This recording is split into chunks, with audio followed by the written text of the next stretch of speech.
প্রতিদিনের কথার মধ্যে থেকে আরো একটা কথা আজকের আমি শেখাবো। এই ধরনের কথাগুলো আমরা অনেক সময় বলি, প্রতিদিন বলি, এবং এই ধরনের কথাগুলোকে কিভাবে ইংলিশে বলতে হয় সেটাই এই ভিডিও থেকে জানবে। কথাগুলো কি দেখো, ঝুলে আছে, এই ঝুলে থাকা বা ঝুলে আছে এই ধরনের শব্দ ব্যবহার করে, বাংলা ব্যবহার করে আমরা বিভিন্ন ধরনের সেন্টেন্স বানাই। এখানে আমি 4টে সেন্টেন্স লিখেছি সেরকমই, এবং এগুলো সবই প্রেজেন্টের ওপর বানিয়েছি। ঠিক আছে, এখানে যে কোনো টেন্সের ওপর এই সেন্টেন্সগুলো হতে পারে, মানে ঝুলে ছিল, ঝুলে থাকবে, এরকম ভাবেও ভাবতে পারো। মানে বিষয়টা এখন ঝুলে আছে, এটা সিম্পল প্রেজেন্ট। এটাকে তুমি যদি পাস্টে বলো বিষয়টা ঝুলে ছিল, আবার ফিউচারে বললে বিষয়টা ঝুলে থাকবে। যেভাবেই বলো প্রত্যেকটাই তাই। মামলাটা এখনো ঝুলে আছে, ঝুলে ছিল, ঝুলে থাকবে। যে রেজাল্টটা এখনো ঝুলে আছে, ঝুলে ছিল, ঝুলে থাকবে।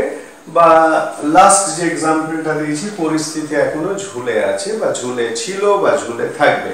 হোয়াট এভার, আমাদের মানে যে জায়গাটা অসুবিধে, যে জায়গাটা তোমরা মানে একটা ডিসকমফোর্ট ফিল করবে এই ধরনের সেন্টেন্স গুলোকে বলার ক্ষেত্রে, সেটা হলো ঝুলে আছে। এইটাকে তোমরা কিভাবে বলবে, এই ঝুলে আছেটাকে কিভাবে বলবে, এটাই হলো এই ভিডিও থেকে জানার মুখ্য উদ্দেশ্য।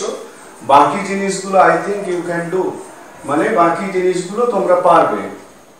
মানে বিষয়টা এখনো আছে, এই অবধি তোমাদের কাছে রিচেবল। মামলাটা এখনো আছে, রেজাল্টটা এখনো আছে। আই থিঙ্ক তোমরা বুঝতে পারছো কি আমি বলতে চাইছি। মানে ঝুলে আছে এই কথাটাকেই তোমাদের শিখতে হবে কিভাবে এই বাংলাটাকে ইংলিশে বলতে হয়। ঝুলে আছে এটার জন্য আমরা একটা ফ্রেজ ইউজ করব, ভেরি ভেরি ইজি ফ্রেজ, এবং সেটা মনে রাখার ক্ষেত্রে খুব সহজ, মনে রাখার ক্ষেত্রে খুব সহজ। সেটা হলো এই ফ্রেজটা ইউজ হবে। এখানে দেখো, up up in the air, up in the air, এই ফ্রেজটা ইউজ হবে। ঠিক আছে, আপ ইন দা এয়ার মানে ঝুলে আছে। এর আগে অবশ্যই বি ভার্ব বসবে।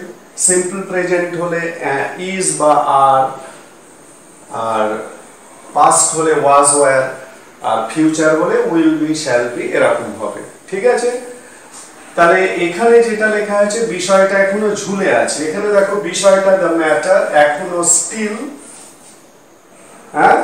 আর এখানে একটা আমরা ভার্ব ইউজ করব, ভার্বটা হচ্ছে আছে। আছের ইংলিশ কি? এম ইজ আর, এখানে ইজ হবে। তাহলে the matter is still up in the air. Clear? প্রত্যেকটাই তাই। The case is still up in the air. The result is still up in the air. The condition is still up in the air. বোঝা গেল? Very easy sentence. শুধু ঝুলে আছে এই জায়গাটাতে সমস্যা, সেটা আমি দেখিয়ে দিলাম। সেটা হচ্ছে আপ ইন দ্য এয়ার। ভালো করে জেনে নাও, up in the air, up in the air. তাহলে বিষয়টা ঝুলে আছে, এভাবেই বলবে দ্য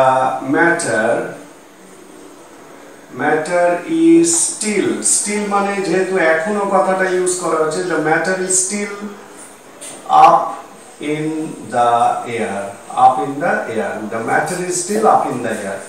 ঠিক আছে, পরেরটা মামলাটা মানে দি কেস ইজ স্টিল। এই ধরনের কথা প্রত্যেকদিন কিন্তু বলি, এরকম কথা আমরা সবাই বলি। তো এই কথাগুলো কি ইংলিশে এইভাবে বলতে হবে, the case is still up in the air. ঠিক আছে, পরেরটা রেজাল্টটা এখনো ঝুলে আছে, the result is still up in the air, up in the air. ঠিক আছে, এই সহজ ফ্রেজটাকে তোমাদের মনে রাখতে হবে, ঝুলে আছে এই বাংলাটার জন্য। The condition is still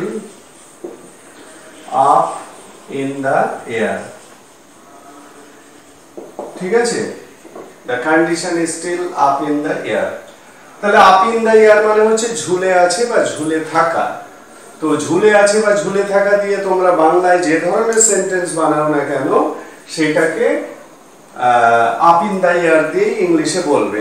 এবং এক্ষেত্রে প্রেজেন্ট হলে ইজ বা আর ইউজ করবে, পাস্ট হলে ওয়াজ বা ওয়ার ইউজ করবে, আর ফিউচার হলে উইল বি। তার মানে সেন্টেন্স স্ট্রাকচারটা এইভাবে তৈরি করো।